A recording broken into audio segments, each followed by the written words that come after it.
শেখ হাসিনা যেখানে পাড়া দেন সেখানেই গ্যাঞ্জাম শুরু হয়ে যায়। দর্শক, বলছি টাইমস অফ ইন্ডিয়ার কথা। সেখানে শেখ হাসিনাকে নিয়ে একটা বড় ধরনের কলাম লেখা হয়েছে শেখ হাসিনাকে ভারত না পারছে গিলতে, না পারছে ওগরাতে।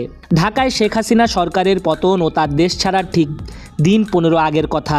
বাংলাদেশের সুপ্রিম কোর্ট বিতর্কিত কোটা পদ্ধতি বাতিল করার ঠিক পরদিন দিল্লিতে প্রথম সারির জাতীয় দৈনিক টাইমস অফ ইন্ডিয়ার সম্পাদকীয় শিরোনাম ছিল ডিস্টার্বিং ইন ঢাকা। ওই সম্পাদকীয়তে আরও লেখা হয়েছিল, কোটা বিরোধী আন্দোলনকে ঘিরে যে সহিংসতা হয়েছে তা আওয়ামী লীগের কর্তৃত্ববাদী ও স্বৈরাচারী রাজনীতির উপসর্গ। ভারতের এখন সময় এসেছে হাসিনার পর কি হবে তা নিয়ে ভাবার। বিগত 1.5 দশক ধরে ভারতের বাংলাদেশ নীতি আর শেখ হাসিনা যেভাবে প্রায় সমর্থক হয়ে উঠেছিল, তাতে দিল্লির একটি মূলধারার শীর্ষস্থানীয় দৈনিক ভারতকে বিয়ন্ড হাসিনা ভাববার পরামর্শ দিচ্ছিল। সেটা তখনই কিন্তু প্রায় অকল্পনীয় ছিল। ওই সম্পাদকীয় প্রকাশিত হবার ঠিক 2 সপ্তাহের মাথায় ঢাকায় নাটকীয় পট পরিবর্তনের মাধ্যমে ভারতকে কিন্তু এখন ঠিক সেটাই করতে হচ্ছে।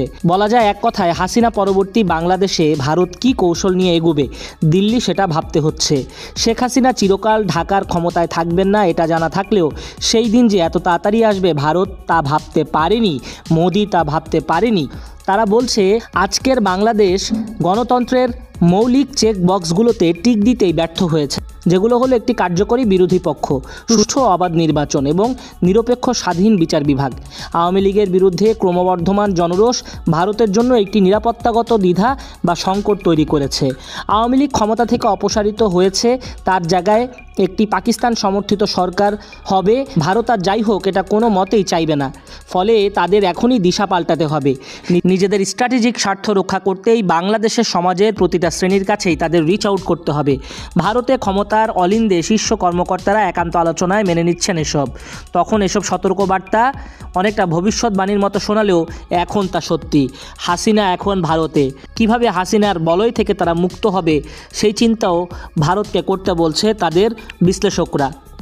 রাজনৈতিকভাবে আওয়ামী লীগের ভবিষ্যৎ এখন অন্ধকার, এটাও বুঝে যাচ্ছে দিল্লি। সে বাস্তবতা থেকেই বিকল্প কোনো রাজনৈতিক শক্তির সঙ্গে সম্পর্ক স্থাপন করতে হবে ভারতকে, এবং সেটা কিভাবে সেটা নিয়ে ভাবছে মোদিরা। ভারতের অন্দরমহলের খবর, ঢাকা থেকে শেখ হাসিনার বিদায় পর্ব যতই বিতর্কিত বা রহস্যঘেরা হোক না কেন, ভারত এখন নতুন বাস্তবতাকে মেনে নতুন সরকারের সঙ্গে অর্থাৎ ইউনূস সরকারের সঙ্গেই সম্পর্ক গড়ার কাজে হাত দিয়েছে। এমন খবর শোনার পর আপনাদের কি মন্তব্য অবশ্যই জানান কমেন্ট বক্সে।